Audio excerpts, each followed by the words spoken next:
Hello everyone. Students, today we will study in maths worksheet number 20। बच्चों, आज हम गणित की वर्कशीट नंबर 20 पढ़ेंगे।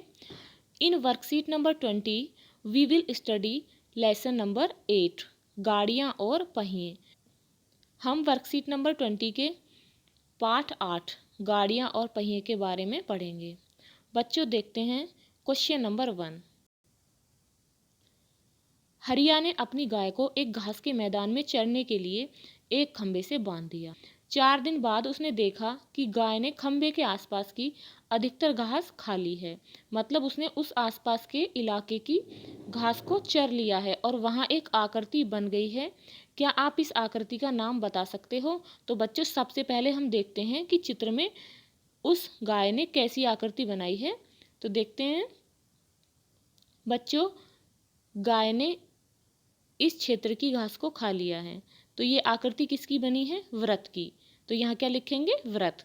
अब देखते हैं क्वेश्चन नंबर 2। एक कागज का गोला काट लें तो गोले को हम बोलते हैं वृत्त।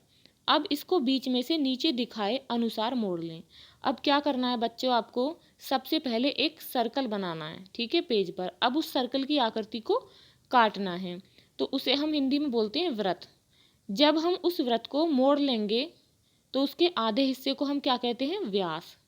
और व्यास के आधे हिस्से को क्या बोलते हैं? अर्धव्यास। तो बच्चों, अब आपको समझ में आ गया होगा कि वृत्त किसे कहते हैं, व्यास किसे कहते हैं और अर्धव्यास किसे कहते हैं। इस वृत्त को दोबारा खोलें। अब हमने मोड़ लिया था, पहले आधा मोड़ा, फिर उस आधे का भी आधा मोड़ा। अब हमने इसे खोल लिया और वृत्त के अलग अलग भागों को इसमें पहचाने। अब इस पिक्चर में हम देखते हैं कि वृत्त के भाग कौन कौन से होते हैं।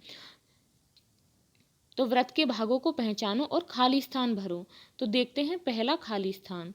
वृत्त के मध्य भाग को कहते हैं केंद्र, अर्धव्यास। तो क्या कहते हैं? केंद्र। मध्य भाग कौन सा है? ये जहाँ ये पॉइंट है इसे बोलते हैं मध्य भाग, तो इसे बोलते हैं केंद्र। मध्य भाग को केंद्र कहते हैं। दूसरा है केंद्र और परिधि के बीच की लंबाई को क्या कहते हैं? तो केंद्र यहाँ हो गया और परिधि यहाँ है, ठीक है, इसे हम परिधि बोलते हैं। तो इसके बीच की लंबाई को हम क्या कहते हैं? अर्धव्यास। तीसरा है अर्धव्यास का दुगना वृत्त का क्या कहलाता है? अर्धव्यास का दुगना, अर्धव्यास ये है, यदि इसका दुगना कर दें तो क्या कहलाएगा? व्यास। तो यहाँ क्या लिखेंगे? व्यास। अब देखते हैं बच्चों क्वेश्चन नंबर 3। स्केल की मदद से दिए गए वृत्तों के अर्धव्यास को सेंटीमीटर में नापिए। बच्चों, सबसे पहले आपको क्या करना है? एक वृत्त बनाना है, ठीक है। वृत्त आपको समझ में आ गया होगा कि एक गोले को वृत्त कहते हैं। अब हमें सबसे पहले इसके व्यास को मापना है, ठीक है। तो हमने स्केल से इस गोले के व्यास को मापा, तो इसका व्यास जो है वो बैठता है 3 सेंटीमीटर। जब हम 3 सेंटीमीटर का आधा करते हैं तो उसका अर्धव्यास हुआ 1.5 सेंटीमीटर। तो इस वृत्त का अर्धव्यास कितना हुआ? 1.5 सेंटीमीटर। अब देखते हैं दूसरा वृत्त। तो दूसरे वृत्त का देखते हैं अर्धव्यास कितना है। तो दूसरे वृत्त का अर्धव्यास है 2 सेंटीमीटर। 2 सेंटीमीटर कैसे बैठा? इसका जो व्यास था, इसका व्यास था 4 सेंटीमीटर। जब हम इसका व्यास का आधा करेंगे, जब हम इसके व्यास का आधा करेंगे तो इसका अर्धव्यास होगा 2 सेंटीमीटर। तो यहाँ क्या लिखेंगे? 2 सेंटीमीटर। अब देखते हैं अगला सवाल। इस वृत्त का अर्धव्यास सेंटीमीटर है, कितना? 2.5 सेंटीमीटर, ठीक है। जब इसका अर्धव्यास 2.5 सेंटीमीटर है तो इसका व्यास कितना होगा? तो हमें इसे स्केल से मापना होगा, ठीक। स्केल से मापने पर इसका व्यास था 5 सेंटीमीटर, और जब हम 5 सेंटीमीटर का आधा करेंगे, अर्धव्यास करेंगे, तो अर्धव्यास बैठता है इसका 2.5 सेंटीमीटर। देखते हैं अगला सवाल। अगले में है इस वृत्त का अर्धव्यास कितना है? 3 सेंटीमीटर है। कैसे है? जब हमने इसके व्यास को मापा तो इसका व्यास बैठता है 6 सेंटीमीटर, और 6 सेंटीमीटर बैठने पे जब हम इसका अर्धव्यास करेंगे तो अर्धव्यास क्या होता है? व्यास का आधा। तो इस व्यास का आधा होता है 3 सेंटीमीटर। अब देखते हैं बच्चों क्वेश्चन 4। ज्ञात कीजिए, दिए गए व्यास से अर्धव्यास ज्ञात करना है। तो अभी मैंने बताया था जैसे कि यदि हमारा व्यास 3 सेंटीमीटर है तो व्यास का आधा अर्धव्यास होता है, तो उसका आधा होगा 1.5 सेंटीमीटर। तो अब हमें यहाँ जितने भी ये व्यास लिखे हैं, इनके अर्धव्यास को यहाँ लिखना है इन खाली स्थान में। तो 32 सेंटीमीटर का अर्धव्यास कितना होगा? 16 सेंटीमीटर। 40 सेंटीमीटर का कितना होगा आधा? 20 सेंटीमीटर। 28 सेंटीमीटर का अर्धव्यास होगा 14 सेंटीमीटर। 56 सेंटीमीटर का अर्धव्यास होगा 28 सेंटीमीटर। दिए गए अर्धव्यास से व्यास ज्ञात कीजिए। तो बच्चों अभी हमने व्यास से अर्धव्यास ज्ञात किया था, अब हमें अर्धव्यास से व्यास ज्ञात करना है। तो अर्धव्यास से व्यास ज्ञात करने के लिए हमें जो अर्धव्यास है, जितना हमारा अर्धव्यास है उसे दुगना करना होगा। अब फर्स्ट में है 12 सेंटीमीटर। 12 सेंटीमीटर अर्धव्यास का व्यास कितना होगा? तो 12 को अगर हम दुगना करते हैं तो बैठता है 24, तो इसका व्यास होगा 24 सेंटीमीटर। नेक्स्ट है 24 सेंटीमीटर अर्धव्यास का व्यास है 48 सेंटीमीटर। अर्धव्यास का व्यास होगा 18 सेंटीमीटर। 30 सेंटीमीटर अर्धव्यास का व्यास होगा 60 सेंटीमीटर। तो बच्चों आपको अर्धव्यास और व्यास अच्छे से समझ में आ गया होगा। अब देखते हैं बच्चों क्वेश्चन 5। निम्न वाक्यों के लिए सही या गलत लिखिए।